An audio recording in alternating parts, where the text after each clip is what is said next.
Magandang umaga po mga viewers, mga silent viewer ko. Magandang umaga po sa inyong lahat. Maraming salamat po sa 115 subscriber. Sa mga nag-subscribe po sa akin, maraming salamat po mga ma'am, mga sir, mga friends.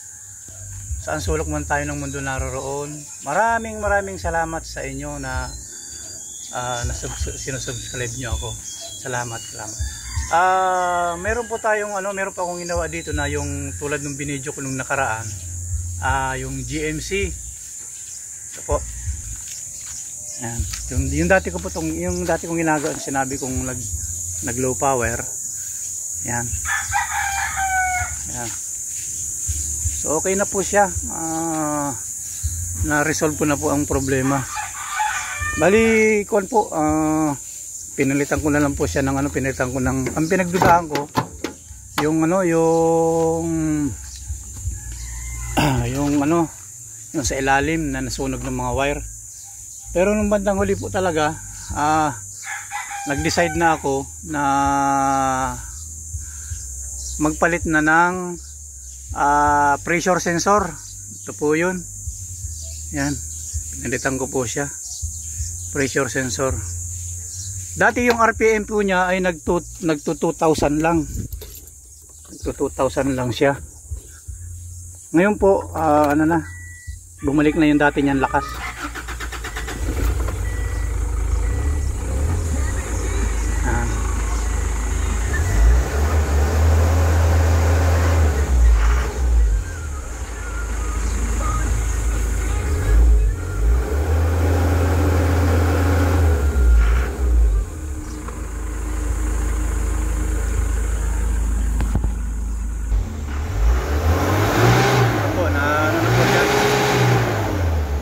Nagalit na po yung makina ngayon. Maabot dati hanggang ganyan lang, hanggang dyan lang po siya dati. 2,000 lang. Yan. Ngayon po, yan, galit na po yung makina. Yun po. Okay na siya.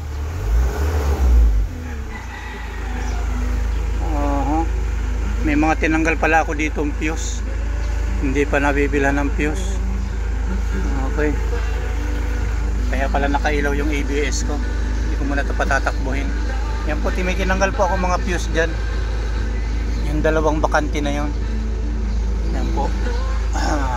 Balik ko ulit yung okay na siya. Yan. Hindi binilan pa nung kumpare ko. So yun lang po mga ka-idol. Hindi ko napapahaba-habain yung video ko, basta share ko lang po yung yung na-encounter ko dito, yung ginawa ko. Yung low power niya. Bali, yun lang po. Hindi naman kailangan ng mahabang video. Sabihin na lang natin kung ano talaga yung problema. Sabihin natin kung ano yung dapat gawin.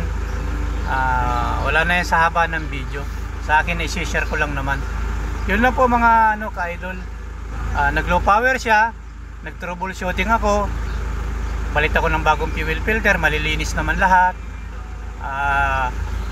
Pinagdudahan ko pa nga yung sanction valve, pero hindi ko na itinuloy kasi nakailaw nga yung SBS. Sabi service soon. Yan naman siguro ang ibig sabihin yan. Dalawang meaning para kung iisipin mo, SBS, sanction valve switch, SBS sanction valve switch, pwedeng service soon. Yun po mga idol.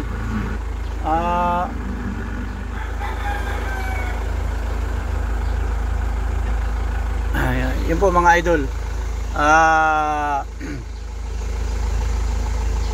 Tawag dito, ganoon na lang po ang ating gagawin. Huwag ka agad-agad.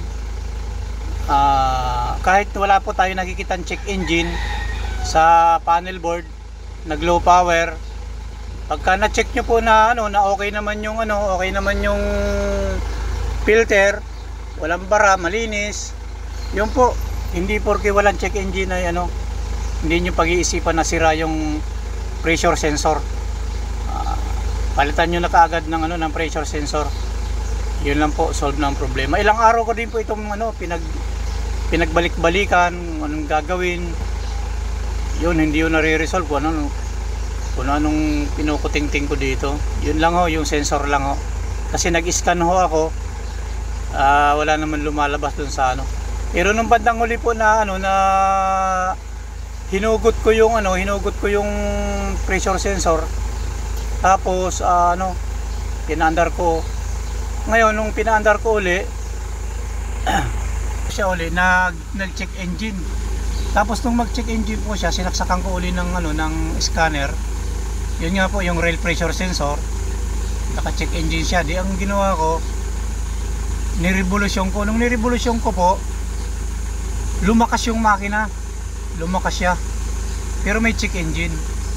Tapos yung pag-scan ko nga, rail pressure sensor. Tapos nung dinilit ko siya, nung ma-delete ko na uli, biglang nag-low power na naman. Ayaw na naman niya. Kaya yun, nag-decide na ako kung magpabili ng bago. Yun lang po mga idol. Good morning. Maraming salamat po sa inyong panonood. Salamat sa inyong lahat. Lagi po tayong mag-iingat. Salamat sa 115 subscriber.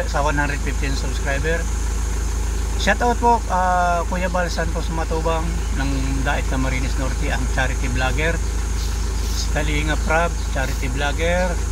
Shoutout sa inyo, Ate Edna, sa mga K-boy, shoutout sa inyong lahat. Sana maging charity vlogger din ako, maging kalingap din sana ako. Pag nakauwi ako ng Dait, pagka doon ako pumirme, siguro sasama ako sa iyo, Kuya Bal. Yun lang po, maraming salamat.